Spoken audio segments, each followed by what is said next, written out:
I once again extend a very warm welcome to all the participants to this Indo-Japanese seminar being organized by ICC.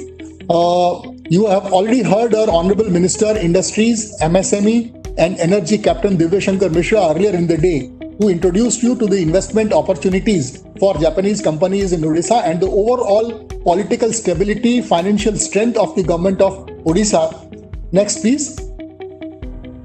I will take you through a very brief presentation on the strengths of Odisha as an investment destination, what kind of policies, what kind of infrastructure is available for specifically targeting Japanese companies, and what kind of incentive and facilitation framework is there in Odisha. Next, please.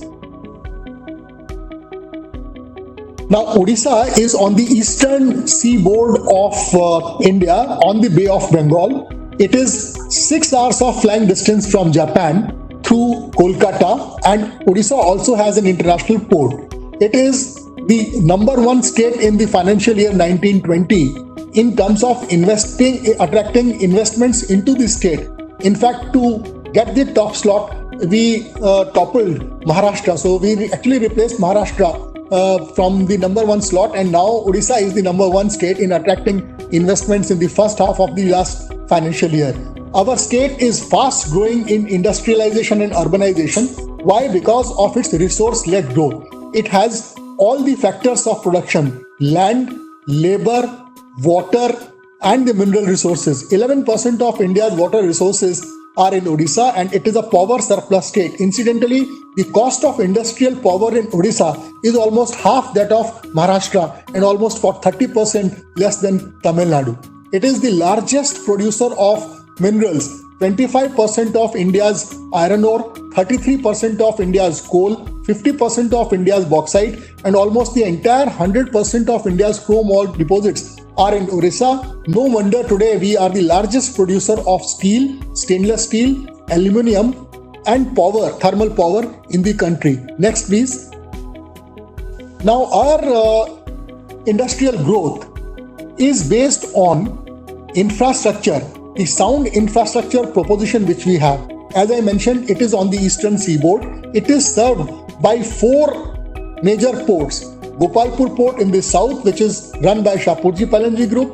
Paradip Port, which is the largest port on the eastern sea front, run by Government of India. Dhamra Port, which is run by Adani's, and the Suvarnarekha Port, which is coming up, which is being developed by Tata Steel. Odisha is connected with very efficient and intense network of rail and road to North India, West India, Southern India. Therefore, positioning your industry in Odisha, you can cater not only to the larger ASEAN market, the Southeast Asian market because of the ports, you can also cater to domestic market of India because it is very closely and very intrinsically connected through a very dense rail and road network. It is not only in terms of ease of doing business, but also in terms of cost of doing business, low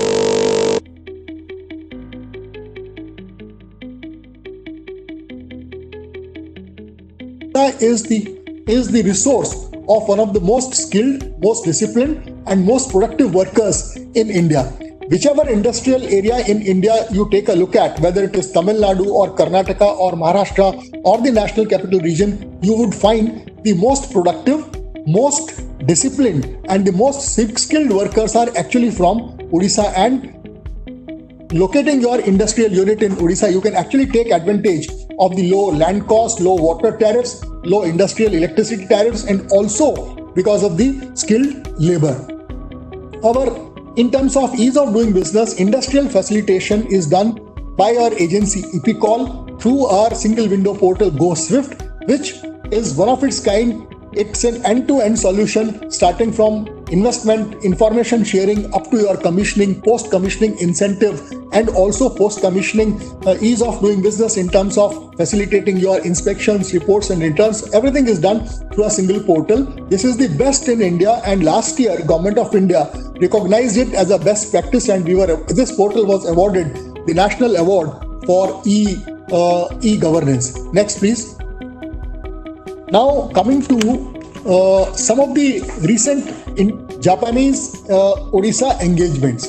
It started in the year 2016-17 when we had mounted a delegation to Japan. It was followed up by some of the investments. For instance, Indonesian Foods came to Japan and set up and expanded its unit.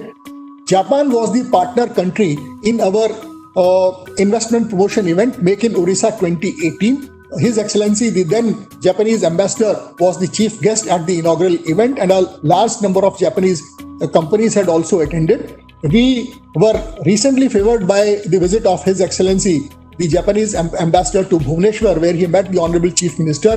He was leading a large delegation of companies active in the steel, stainless steel, downstream steel products, and also in the petrochemical sector. So we have an ongoing engagement with Japanese companies, facilitated by both the governments of India and the government of Japan, and we only propose to further intensify these engagements. Next, please. Now, coming to some of the specific opportunities. Today, we would want to focus not as a general Odisha presentation, but some of the very sector-specific opportunities which are readily available for Japanese companies in Odisha, linked to our strength. The sectors in which Odisha has an inherent competitive advantage. The first is the steel and steel downstream sector. As I mentioned to you, because of the resource advantage which we have, today Odisha has the single biggest concentration of the steel and stainless steel industry in India. We are the largest producer of steel and stainless steel, and all the well-known companies in India, Tata Steel, Government of India, SAIL, Jindal Stainless, Jindal SAW, JSW, JSPL, all these companies have their manufacturing plants in Odisha. In fact, the latest addition to our steel story is ArcelorMittal Nippon Steel, which is called AMNS, which is a joint venture between ArcelorMittal of Europe and Nippon Steel of Japan, who are now setting up iron ore beneficiation, pelletization, and a steel complex in Odisha. There are similarly very large opportunities, not only in manufacturing of steel, but also using steel to make downstream products. And you can cater not only to the emerging Indian market, you can also cater to the Southeast Asian market because of the excellent port connectivity which is there in Odisha. So if your companies, or if your area of interest is in on the steel front, Fatehgarh is a steel cluster which is being promoted jointly with Government of India. We have 1,500 acres of well-developed land in several plot sizes. Industrial grade water, industrial grade power is available at the factory door. Next, please. Next, please. Yeah. Now, in case of aluminium, as I mentioned to you, we have a very large presence in aluminium industry. Hindalco, Birla, Utkal Alumina, Nalco, or Vedanta Aluminium have all their manufacturing plants in Odisha because of the resource advantage. We are now developing a Angul downstream aluminium park where 500 acres of developed land is available, very close to, let's say, about 100 kilometers away from the Bhubaneswar city and about 175 kilometers from the Paradip port. Well developed, ready to move in industrial infrastructure in various plot sizes available. You can also get hot metal aluminium from the producer. Next, please. Now, coming to chemicals and petrochemicals. Again, we are one of the PCPIRs in the country. It is a PCPIR, Petroleum, Chemicals and Petrochemicals Investment Region at Paradip. Next door to Paradip Port, 2,500 acres of ready-to-move in industrial plots with industrial category water, industrial category reliable 24/7 power, and connectivity with Paradip Port. Also with rail and road to the hinterland of India is available. Raw material support from the anchor tenant, which is the Indian Oil Corporation, is also available for MEG, for PTA, for butane streams, and some other streams like C4 streams and N-butane series would be available after a couple of years once the expansion project of Indian Oil Corporation is fully implemented. Next, please.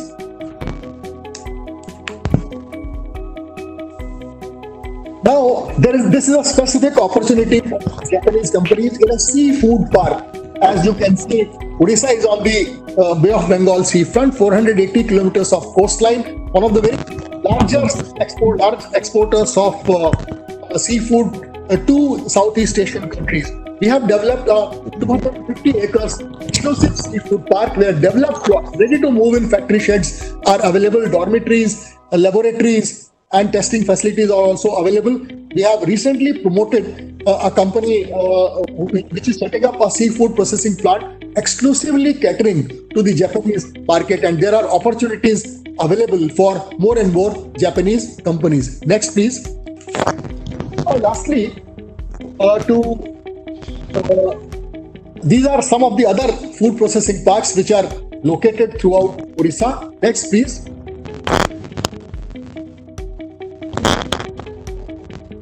We are promoting an exclusive Japanese manufacturing cluster very close to the state capital, Bhubaneswar.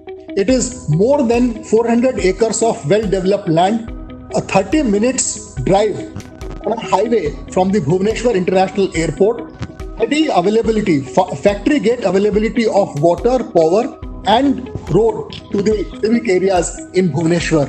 The Paradip port is about 225 kilometers, and Bhubaneswar Airport, as I mentioned, is only 32 kilometers from this. This is very well developed land. Incidentally, when His Excellency the Japanese ambassador visited Orissa recently, we had taken the delegation of Japanese companies to show them a particular patch of land, and this is suitable for industries like electronics and electronics processing industries. Next, please.